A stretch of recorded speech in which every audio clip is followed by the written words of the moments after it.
derniers siècles, une créature est apparue dans les légendes et dans la fiction. Le zombie.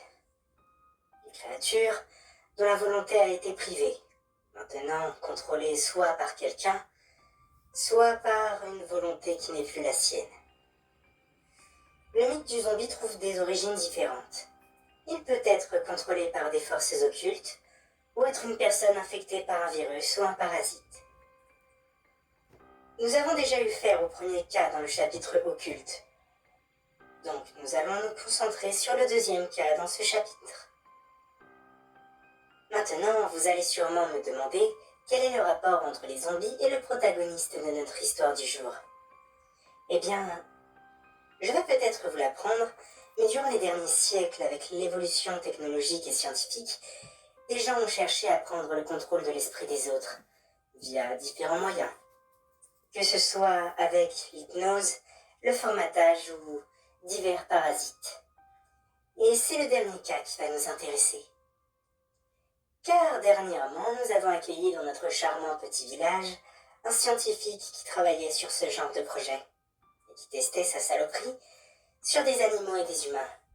Souvent des sans-abri, ou des gens qui, s'ils disparaissaient, personne n'irait à leur recherche. Bien sûr, ce cher monsieur n'était pas le seul à travailler sur le projet.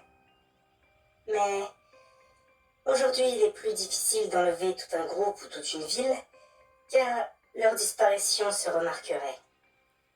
Et même si je ne pense pas que les gens puissent y faire grand-chose, je préfère que nous nous fassions discrètes et n'attirions pas trop l'attention. Et donc, nous avons décidé de ne torturer et briser que l'homme qui était en charge du projet, et de laisser les autres repartir. Même si nous avons hésité à nous amuser un peu avec eux, avant de les renvoyer dans le monde physique. Mais je savais que si nous le faisions, il y aurait peu de chances que la cauchemardesque les laisse repartir. Donc je l'ai raisonné avant qu'elle ne se laisse emporter, et nous n'avons gardé que le scientifique en chef. Et nous allons enfin pouvoir commencer l'histoire. Je m'excuse si j'ai digressé. De fait, ce cauchemar commence dans un laboratoire en ruine. Des débris recouvraient le corps de notre âme du jour, que je vais baptiser Zacharie. Ça fera l'affaire. Et donc, Zacharie était sous des décombres, avec un sacré mal de tête, et il ne se souvenait plus ni de qui il était, ni de ce qu'il faisait ici. Oui, pour lui, nous avons refait le coup de l'amnésie, mais pas juste pour nous faciliter la vie. Finalement, après quelques minutes, il réussit à s'extraire des débris qui le recouvraient, et la première chose qu'il vit fut une queue dont la vitre avait été brisée. Des câbles pendouillaient à l'intérieur de celle-ci, alors que le liquide qu'elle contenait s'était vidé sur le sol. Il se demandait ce que la cuve avait bien pu contenir.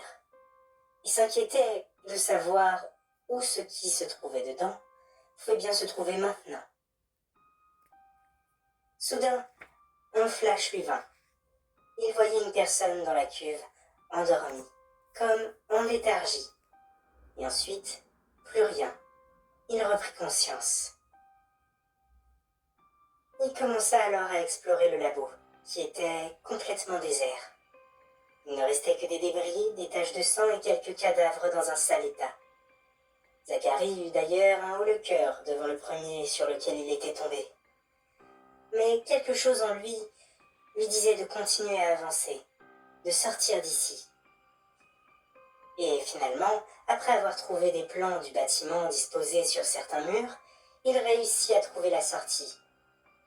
Je vous résume un peu ce passage car il ne fit qu'avancer dans le bâtiment, la peur au ventre, en voyant les dégâts provoqués par ceux qui étaient sûrement sortis de la cuve, au vu des traces que ça avait laissées dans son sillage. Une fois sorti du bâtiment, il se trouva au beau milieu d'un camp militaire, qui, visiblement, lui aussi avait été dévasté. Des véhicules retournés, des cadavres, des munitions au sol et plein d'autres choses ravagées l'entouraient, et de plus en plus de questions se bousculaient dans la tête de Zacharie. Il se demandait notamment combien de temps s'était passé depuis l'incident.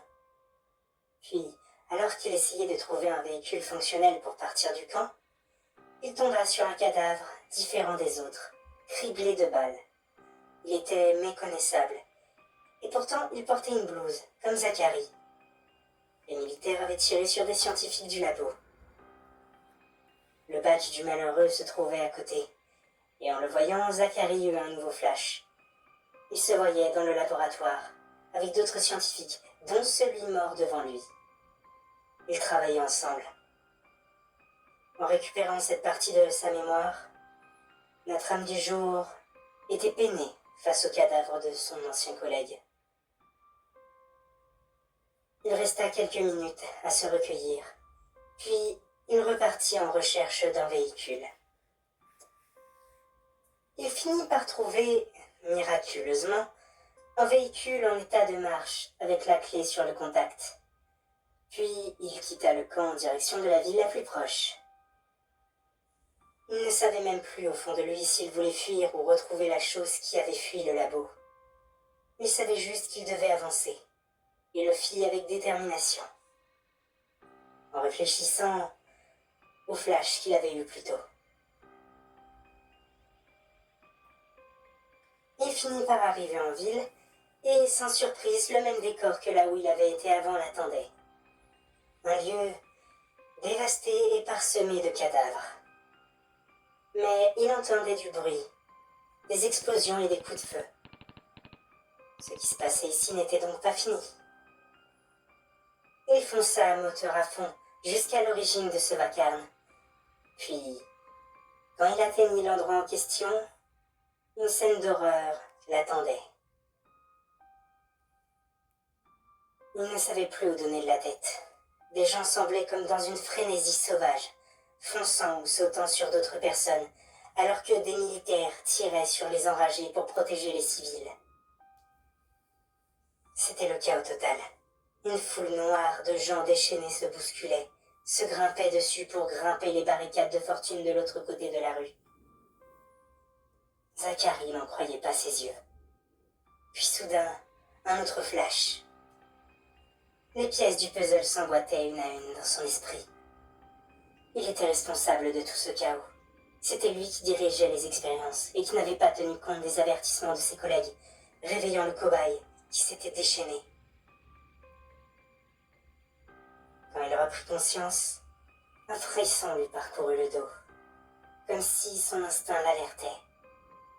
Son regard se tourna vers une direction, et il était là, le cobaye, en train de le fixer avec un regard agressif, de légers spasmes de rage le parcourant.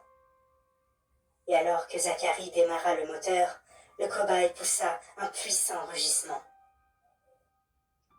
Dès cet instant, l'intégralité des enragés se tournèrent vers Zachary, stoppant ce qu'ils faisaient, quand bien même certains se prenaient des balles dans la tête. Puis, dans un nouveau rugissement, tous se mirent à foncer sur Zachary, qui fonça aussi vite qu'il put avec son véhicule. La panique l'envahissait. Il avait beau foncer à toute berzingue, il n'arrivait pas à semer la marée humaine enragée qui le traquait. Finalement, au bout de quelques minutes, il décida de quitter la ville, en se disant que s'il n'arrivait pas à leur échapper, il pouvait au moins les éloigner. Ce qu'il fit donc. Il sortit de la ville à pleine vitesse, emportant avec lui la horde qui continuait de le poursuivre inlassablement. Mais alors qu'il continuait à fuir aussi vite qu'il le pouvait, commençant à peine à distancer ses poursuivants, son moteur se mit à fumer, puis un bruit sourd se fit entendre, il se mit à ralentir brusquement, et il comprit. Il avait trop poussé sur le moteur. Il ne voulait pas se retourner, sachant ce qui l'attendait, en entendant les bruits de la horde qui se rapprochait rapidement. Il ferma les yeux, puis au bout de quelques secondes, il se sentit attrapé par plusieurs mains, puis il se fit emporter dans le torrent enragé. Et je ne vais pas vous le cacher, il s'est fait déchiqueter. Il ne mit pas longtemps à souffrir, tellement la horde était déchaînée, mais la douleur fut intense. Et c'est ainsi que se termine la dernière histoire de ce journal. Le prochain chapitre sera donc normalement la conclusion de tout ça.